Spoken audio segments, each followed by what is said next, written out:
ये जो दक्षिण अफ्रीका का इलाका देख रहे हैं आप, इस दक्षिण अफ्रीका में जैसे ही ओमिक्रॉन के फैलने की सूचना मिली है, वैसे ही सिर्फ इस इलाके में नहीं बल्कि इसके 7 देशों को मिलाकर बाइडेन ने एक ऐसा निर्णय ले लिया है जिसकी आलोचना हर जगह हो रही है। तो वहीं अफ्रीका ने पूछा है कि हमें किस बात की सजा दी जा रही है। बाइडेन जहां एक तरफ निगेटिव हो रहे थे और भारत जहां दूसरी तरफ दक्षिण अफ्रीका को बड़ी मदद देकर अपनी पैठ जमा रहा था, तो वहीं अब चीन ने बड़ा ऑफर दिया है अफ्रीका को, लेकिन इस ऑफर में एक और बड़ा जाल भी लगा दिया है। तो वहीं दूसरी तरफ 24 घंटे में ही पाकिस्तान ने पलटी क्यों मार दी, जानेंगे इन खबरों को विस्तार से। इस वक्त एक बड़ा खतरा पूरी दुनिया पे मंडरा रहा है और वो खतरा है ओमिक्रॉन के तेजी से फैलने के कारण अब एक बार फिर दुनिया लॉकडाउन वाली स्थिति में जा सकती है।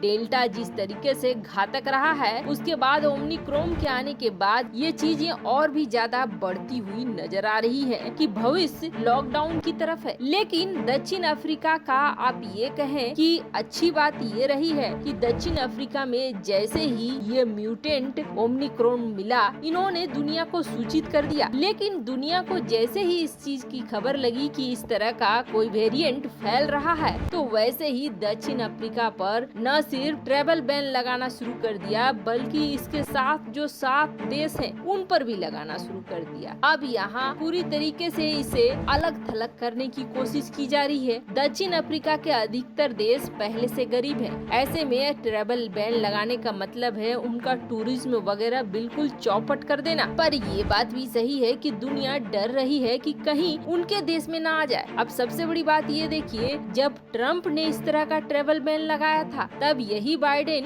ये कह रहे थे कि ट्रम्प काले और गोरे में भेदभाव कर रहे हैं, इसीलिए ये बैन लगाया है। ये बैन बिल्कुल सही नहीं है और आज समय ये आ गया कि खुद बाइडेन ने इसी तरह के बैन लगा दिए हैं। अब खुद अमेरिका में बाइडेन की आलोचना हो रही है कि आप बैन क्यों लगा रहे हैं। दरअसल WHO ने जो कहा है, भारत भी वही फॉलो कर रहा है और इसलिए भी फॉलो कर रहा है कि ताकि अर्थव्यवस्था पर असर सीधा न पड़े। दरअसल भारत ने अभी तक ट्रेवल बैन लगाया नहीं है, लेकिन ये जोर दे दिया गया है कि हर नागरिक की स्क्रीनिंग बहुत अच्छे से हो ताकि कोई भी महामारी लेकर हमारे देश में घुस न सके। अब WHO का भी यही कहना है कि पूरी तरीके से जो अफ्रीका को काट दिया है, ये बिल्कुल सही नहीं है। अपने अपने देशों में सुरक्षा मजबूत करनी चाहिए। वहीं अफ्रीका के राष्ट्रपति का भी ये कहना है कि आपने हमें बहुत बड़ी सजा दी, दुनिया ने हमें सजा दी कि हमने सच बताया। तब तो चीन ने जो किया था वही सही था। चीन ने अपने देश में ये बात छिपाई, जिसकी वजह से जब ये पूरा फैल गया तो बहुत ज्यादा बैन नहीं लग पाया। तब तो भविष्य में अगर किसी देश के अंदर कोई नया म्यूटेंट मिलेगा तो वो भी ऐसा ही करेगा, वो बातों को छिपाएगा, दुनिया को नहीं जानने देगा। जब ज्यादा फैल जाएगा तो दुनिया बहुत ज्यादा रिस्ट्रिक्शन नहीं लगा पाएगी, तब ये बातें सामने आएंगी। खैर,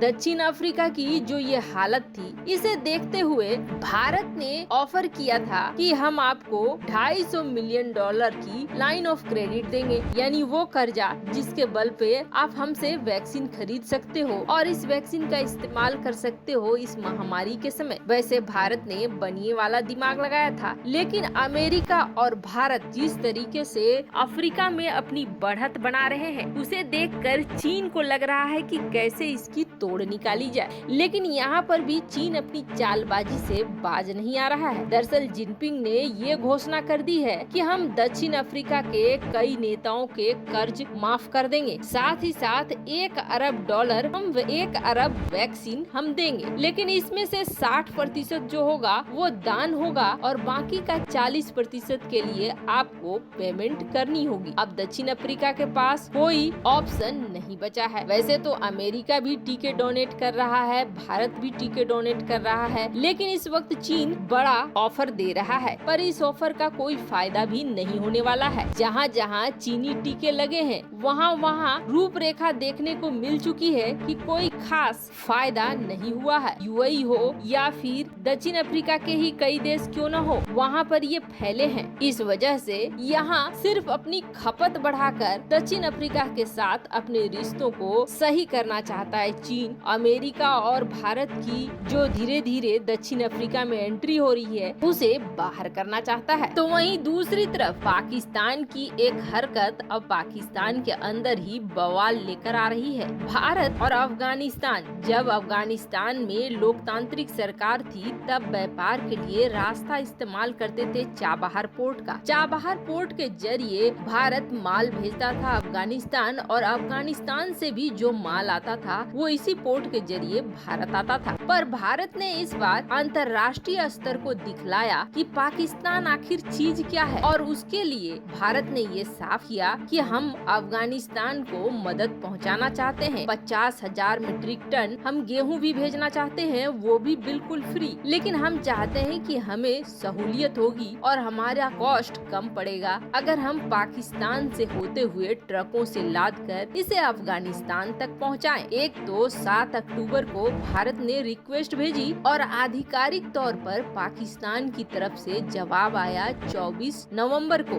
और इस जवाब में ये कहा गया कि ठीक है, हम आपको जाने की परमिशन देते हैं, आपके ट्रक जाने की परमिशन देते हैं। लेकिन अभी इसके कुछ ही घंटे बीते थे, अब अचानक से पाकिस्तानी नेता और पाकिस्तानी अफसर नींद से जागे और उन्होंने कह दिया कि नहीं, अभी आप रुको, हमारी कुछ शर्तें हैं, इन शर्तों को आप पूरा करोगे तभी हम आपके ट्रकों को पहुंचने देंगे तालिबान के पास अफगानिस्तान में। अब तालिबान पिछली बार बहुत गुस्से में आया था और दबाव बनाना शुरू करा था पाकिस्तान के ऊपर, जिसके बाद पाकिस्तान ने हाँ बोल दिया। लेकिन अचानक से उनकी नीति और नीयत दोनों बदल गई। अब शर्तें क्या थी? शर्तें बिल्कुल अजीबोगरीब और बिल्कुल कटोरे खान की तरह कटोरा छाप शर्तें हैं। पहली शर्त ये है कि आप अपने ट्रकों में नहीं ले जाएंगे इन गेहूं को, आप गेहूं की बोरियों को बाघा बॉर्डर तक पहुंचा दीजिए, अटारी बॉर्डर तक पहुंचा दीजिए, वहां से हमारे ट्रक इसे अपने में लाद कर इसे सीधे अफगानिस्तान ले जाएंगे, जो बिल्कुल भी मान्य नहीं हुआ है। ऐसा इसलिए क्योंकि अफगानिस्तान में पाकिस्तान अपने ट्रकों को भेजकर ये दिखलाना चाह रहा है कि हमने तुम्हें मानवीय सहायता भेजी है, जबकि भारत के ट्रक भारत के झंडे के साथ पहुंचेंगे तो लोगों के बीच संदेश ये जाएगा कि भारत ने ये सहायता भेजी है। तो वहीं इस उलटफेर में पाकिस्तान अपने देश के लिए भी कुछ मीट्रिक टन उतार लेगा। ये भी कॉन्सेप्ट पाकिस्तान का नजर आ रहा है। तो भारत ने सीधे सीधे कह दिया कि नहीं, अफगानिस्तान में हमारे ही ट्रक जाएंगे, हम आपकी ये मांग तो खारिज कर रहे हैं। तो उसके बाद पाकिस्तान ने ये भी कहा कि सिर्फ यही शर्त नहीं है, बल्कि अफगानिस्तान तक गेहूं पहुंचाने के लिए आपको हमें पेमेंट भी करना पड़ेगा। अब भारत ये पूरा गेहूं फ्री में पहुंचा रहा है अफगानिस्तान, और फ्री में पहुंचा रहा है मानवीय सहायता के रूप में। ऐसे में पाकिस्तान की सिर्फ रोड का इस्तेमाल करता है, पर उसके लिए भी पाकिस्तान को चाहिए पैसे। अब ये मामला लटक गया है, लेकिन पूरी दुनिया पाकिस्तान की करतूत जरूर देख रही है। यहाँ तक कि तालिबान और अफगानिस्तान भी देख रहा है कैसे भारत की दी गई मानवीय सहायता को रोकने का काम कर रहा है पाकिस्तान। वैसे आपको क्या लगता है, दक्षिण अफ्रीका के ऊपर जो ये बैन लगाया गया है, या क्या ये सही है या गलत है? कमेंट कर अपनी राय जरूर बताएं। जल्द मिलते हैं अगले वीडियो में नई खबर के साथ।